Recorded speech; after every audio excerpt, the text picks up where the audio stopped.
지금 그 국감이 이제 시작인데요. 국정감사에서 국회 행안위가 명태균 씨 그리고 김영선 의원을 증인으로 채택하겠다고 했고, 그리고 오늘 이 입장을 밝힌 이 씨도 자기가 국감에 출석하겠다라는 입장을 밝히고 있어요. 그런데 김건희 여사도 또 이제 민주당에서 증인 채택을 하려고 하니까 대통령실 입장이 나왔는데 국감을 정쟁으로 도배하려는 것이다라는 비판 보도가 나왔습니다. 이게 바로 정치적 행위 아니겠냐. 국감을 정쟁으로 도배를 하는 것이다. 근데 김 여사를 증인에 채택하면 김 여사 올까요? 아니 안 오겠죠. 아니 그러니까 이거는 뭐 민주당의 뭐 의도가 뭐 그러니까 그거를 선하게 해석하든 뭐 안 좋게 보든 의도가 보이죠, 솔직히. 근데 거기에 대응을 하면 되는 거예요. 정치라는 게 원래 각자 의도를 가지고 공격을 하는 거고 그거 방어를 하면 되는 거 아닌가? 그러니까 지금 국민의힘 의원들 얘기 들어보면 너무 힘들어요. 그러니까 우리가 언제까지 김건희 따까리하고 지금 김건희 쉴드 치고 이래야 되냐고. 말을 못해. 근데 말을 못해. 근데 그런 상황이에요, 진짜로. 이거 안 나오겠지. 안 나오고 또 뭐 하겠지. 근데 국민들이 보기에 어떻게 되겠냐고. 내가 보기에는 지금 빨리 그 선거 치료 받아야 된다. 선거 치료. 그러니까 이게 그 있잖아. 그러니까 네티즌 용어로 금융 치료 있잖아. 금융 치료. 벌금하거나 이제 합의금 내야 되는 거. 국힘은 답이 없어. 내가 빨리 선거 치료 받아야 돼.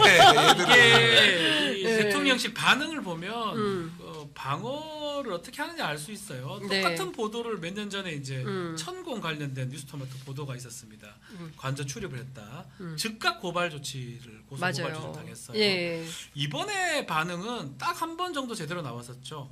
그것도 즉각 나온 게 아니고 첫 번째 보도했을 때 공천 개입 보도했을 때 공천 개입을 했으면 됐겠지 뭐 이런 뉘앙스로 했어요. 안 했다 뭐 이렇게 뭐 했으면 어떻게 공천을 못 받았겠냐 그러니까. 이런 뉘앙스로 얘기를 해버렸어요. 그거하고는 사실은 다른 얘기거든요. 공천 개입하려 했는데 실패했다는 거로 미수범도 처벌하잖아요.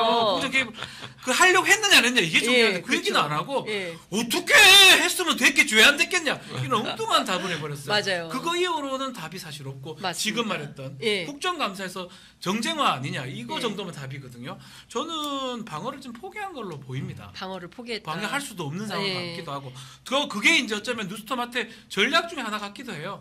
2년치에 지금 통화나 다른 증거들이 있는데 이것을 바로바로 풀지 않는 거는 아마 대통령 측의 어떤 이런 언론 이게 방어가 언론 대응 아니겠습니까? 국민들이 알려주는 거거든요.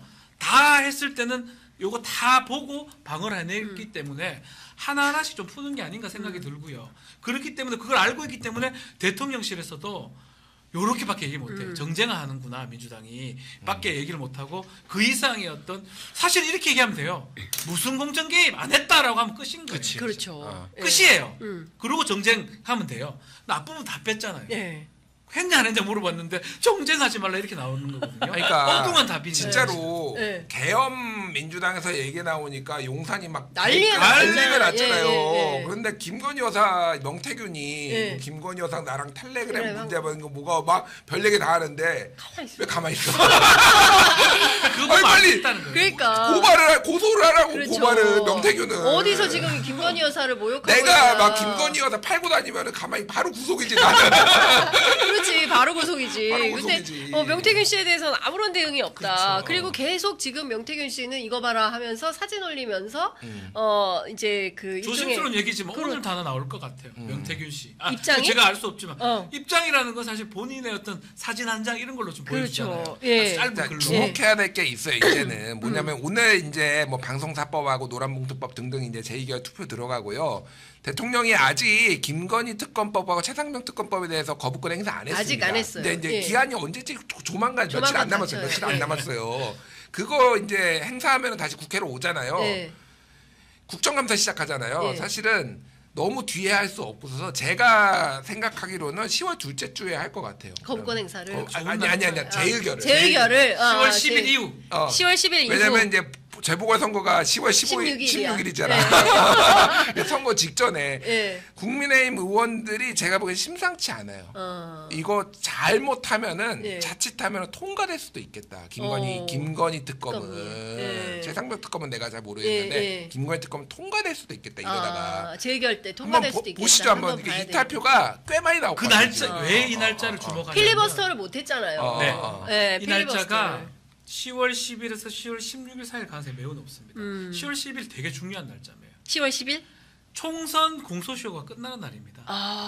6개월이거든요. 예. 그 10월 10일이 되는 즉시 지금 솔직히 민주당이고 특히 국민의힘 의원 중에 네. 검찰이 뭔가 이렇게 선거 관련해서 이미 또 보도 많이 나오고 있어요. 네, 그런 게 부담스러운 사람이 10월 10일 날 새벽에 자정입니다. 혹시 경찰청 전화 왔어? 없는데요? 오케이! 이게 나옵니다. 그래서 그날이 된다는 게 네. 어쩌면 이게 정치적인 거예요. 예. 국민의힘 입장에서나 대통령실 입장에서는 예. 시기를 좀 땡겼어야 돼요. 빨리 처리하든지 뭘 했었어. 아니면 아예 늦춰서 그거 하든지. 네. 근데 지금 김준일 평론가 말씀하신 것처럼 보고를 하고 10일 국정감사 네. 딱 곧이 한 12, 3일 될 것 같거든요. 국민의힘 의원 중에 많은 수가 자유로워질 수 있습니다. 어깨 등에 짐을 네, 다 내려놓고 시원하게 그래요. 안철수랑 같은 길을 갑시다 라고 할 수 있는 거예요. 그러니까 내 생각에는 네. 10월 10일이 목요일이고 그러면은 그 주에는 힘들고 다음 14일 그러면은 월요일 네. 16일이 선거 날인데 14일이네요. 14일 이틀 전에 할 가능성이 재의견 투표 딱 들어간다. 아니 근데 진짜 저도 국민의힘 쪽 취재하면 어떤 얘기 나오냐. 이거 못 막아. 우리 못 막아. 이런 얘기를 대놓고 합니다. 그러니까 그 정도로 내부가 상당히 지금 무너지고 있다 이렇게 볼 수 있을 것 같은데 이거 어떻게 봐야 됩니까? 깜짝 놀랐어요. 어제 화제가 된 뉴스가 있는데 인요한 국민의힘 의원실에 윤석열 대통령이 10월 26일 서거한다. 경호를 강화해. 이게 무슨 가능성도 아니고 이런 제보 전화가 왔다 그래서 어제 오후에 막 속보가 쏟아졌어요.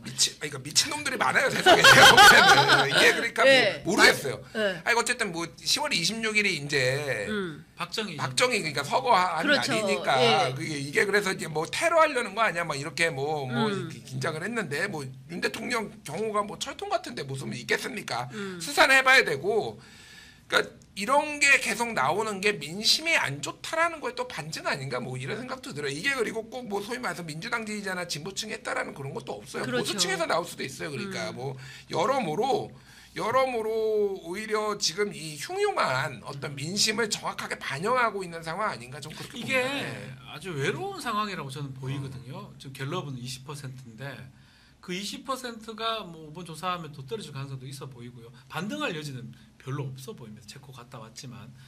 근데 그 중에 가장 눈에 띄는 게 한동훈 대표와 관계예요. 지금 국민의힘 지지자 중에 그나마 한동훈 대표를 지지하고 저게 따르려는 사람도 꽤 많이 있습니다. 민주당 지지자나 이런 사람들은 윤석열 대통령 매우 싫어하고 지금 상황상 믿지 않고 국정 포기했다고 보고 있고 그렇다면 고립되어 있거든요. 자신들한테도 고립되어 있고 상대한테 고립돼 있고 그런 의미에서 10월 26일 서거설이 나오는 것 같아요. 또 거기 반응하는 거 웃기잖아요. 인요한 의원이 받았다고 해서 그냥 웃고 넘어가면 될 일인 것 같고 야 이거 진짜 같다고 이렇게 보도된다는 게 더 이상한 거 아닙니까? 댓글창에는 혹시 자작극 아니냐 이슈 돌리려고 뭐 이런 얘기들도 이런 의심도 있습니다. 네 하여튼 그러니까 갤럽 여론조사 말씀하셔서 제가 짧게 흉흉하다 흉흉해. 예. 갤럽 여론조사가 지난번에 지난주에 그러니까 정확하게는 3주 전에 23 나왔다가 20 나온 다음에 한 주 쉬었잖아요. 그렇죠. 그러니까 제가 뭐 음모론 하려는 거 아닌데 갑자기 왜 쉬지? 이 생각이 아니 근데 추석 연휴가 있었으니까. 아니요. 월화수. 지난주에 지금 쉬었다고 안 나왔다고. 그렇죠. 추석이었어요. 지난주가 추석이었어요. 뭐 여러모로 이게 하려면 할 수는 있어요. 사실. 하려면 할 수도 있어. 뭐가 있냐면은 갤럽 여론조사 보면은요, 그 23% 나왔을 때 보수층이 360명인가 그랬어요. 응답이. 예. 근데 20% 나왔을 때 보수층이 확 늘었어요. 응답률이. 그러니까 응답률이 아니라 샘플 숫자가. 표집이. 예. 그러니까 지금 분위기가 뭐냐면은 보수층이 응답하기 싫은 거야. 짜증나는 거야. 그래서 전에보다 보수층이 비중이 줄어들었어요. 진보층이 좀 더 늘고. 네. 근데 갑자기 한 30명이 늘었어. 20% 나온 날. 이게 네. 뭐냐면은 제가 그냥 추론이에요. 이거는 그 이종원 평론가도 얘기를 했는데 갤럽 참 애썼다. 뭐냐면은 네. 이거 원래 그 전주에 23% 나왔을 때의 표집처럼 그대로 갔으면은 10%대 나왔어요. 나왔을 건데 진보층이나 10%. 중도층이 더 막. 근데 보수층이 어쨌든 부정평가라도 높지만은 그 비율이 뭐 45대 55 정도로 약간 그러니까 보수층을 엄청 넣어가지고 사실은 20 맞춘 거 아니야? 약간 이런 얘기까지 있어요. 그러니까. 그 음모론일 수도 있어. 아니야. 수 있죠. 저는 음모론이라고 생각하진 않고요. 뭐 일부러 맞추려고 했는지 모르겠으나 어쨌든 보수 표집이 그때 한 30명 늘은 거는 팩트예요. 팩트. 제가 거짓말을 하는 건 아니고 예. 그 전에하고 달라졌어요. 그러니까. 그래서 어쨌든 지금 시간 문제.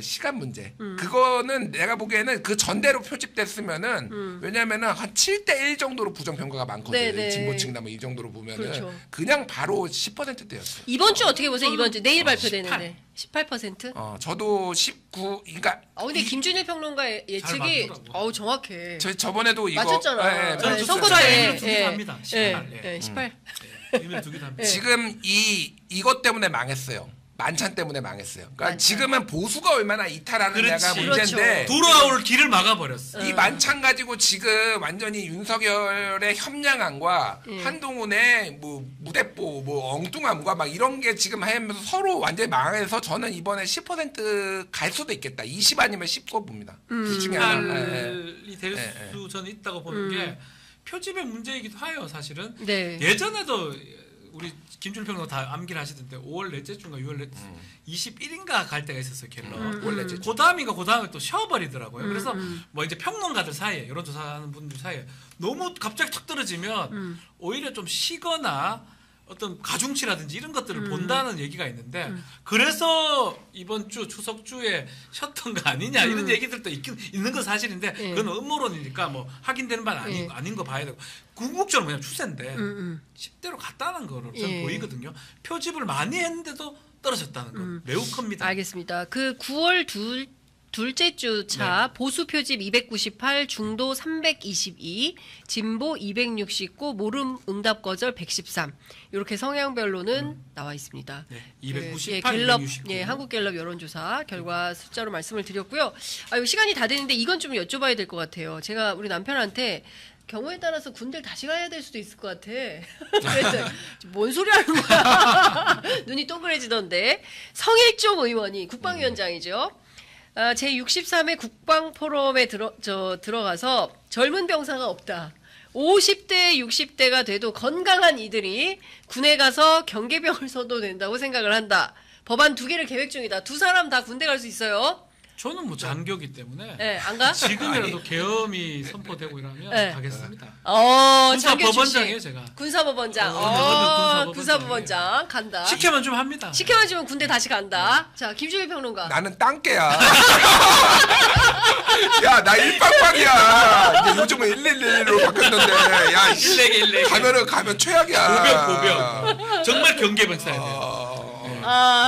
나는 이거를 네. 발의하신 성일종 의원께서 갈 생각이 있으면은 너부터 알아. 일단 국민의힘 의원들부터 이거 네, 찬성하신 알아. 같이 공동 발의한 분들 그리고 본회의에서 찬성표 던지신 분들 먼저 그분들부터 먼저 가는 부대 조건을 법안에 넣자. 그러면은 뭐 저도 한번 그분들이 소선수 뽑으면 오블리스 노블리스 저도 뭐 해야죠. 저는 장교 아니겠습니까? 네. 경계병 되어 보겠습니다. 네. 소령 출신이에요, 저는. 뭐 그냥 이런 우스개 같은 소리를 안 했으면 좋겠어요. 그러니까요. 무서워요. 예. 군대를 갔다 왔나요, 성일정 의원님? 모르겠어요. 예. 뭐 저보단 적게 갔다, 10년 갔다 왔거든요, 소령. 당신보다 100배 더 할 것 같은데. 그러니까 이런 우스갯소리를 안 하는 게 좋을 것 같아요. 진짜로. 안타깝습니다. 진짜 집에 있는 5060 은퇴자들이 진짜 안타까워. 뉴스를 근데 보면서 말합니까? 진짜 경계병 아니 그러니까 네. 지금 전쟁이 어떤 시대인데 뭐 지금 그러니까요. 아니 심지어는 삐삐에다가 폭탄 심어가지고 터뜨리고 뭐 무슨 이런 시대인데 지금 그러니까. 경계병 지금 정말 진짜 이런 뉴스가 나온다는 것 자체가 참 학군이네 학군. 육군 예 중위 전역했습니다. 아유, 성민정원님 죄송합니다. 예. 학군 저는 사관 소령이었어요. 두 개 다 높아요. 대위 소령. 알겠습니다. 예. 중위로 전역했습니다. 죄송합니다, 의원님. 자, 이분 또 가겠네요. 예. 중위 가셔야 출신이니까 돼요. 예, 가겠죠. 가십시다, 같이. 자, 알겠습니다. 같이 끝냅시다. 오늘 두 분 말씀 잘 들었습니다. 고맙습니다. 네, 감사합니다.